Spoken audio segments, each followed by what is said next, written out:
বাংলাদেশ খেলাফত মজলিসের মহাসচিব মাওলানা মামুনুল হক বলেছেন, ১৯৭৫ থেকে ২০২৪ শেখ হাসিনার এই ৫০ বছরের রাজনীতি ছিল প্রতিশোধের রাজনীতি। বাংলাদেশের মানুষের কাছ থেকে তিনি প্রতিশোধ নিয়েছেন। এদেশের মানুষ যেন মাথা তুলে দাঁড়াতে না পারে সে ব্যবস্থা করেছেন।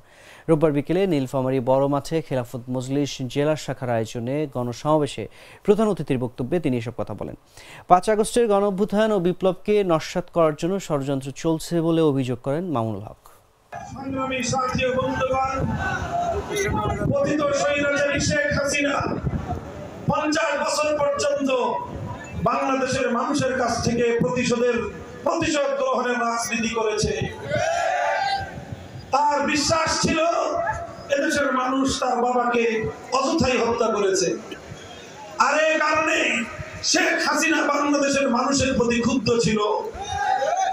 সে তখনই ৭৫ সালেই আন্তর্জাতিক গণমাধ্যমে সে সাক্ষাৎকার দিয়ে বলেছিল, যারা তার বাবাকে হত্যা করেছে সে তাদের কাছ থেকে প্রতিশোধ গ্রহণ করবে।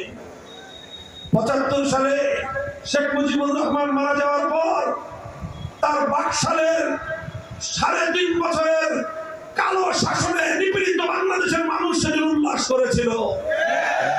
এই কারণে শেখ হাসিনা এই বাংলাদেশের সমস্ত মানুষের কাছ থেকে প্রতিশোধ গ্রহণ করবার জন্যই বাংলাদেশের রাজনীতিতে এসেছিল।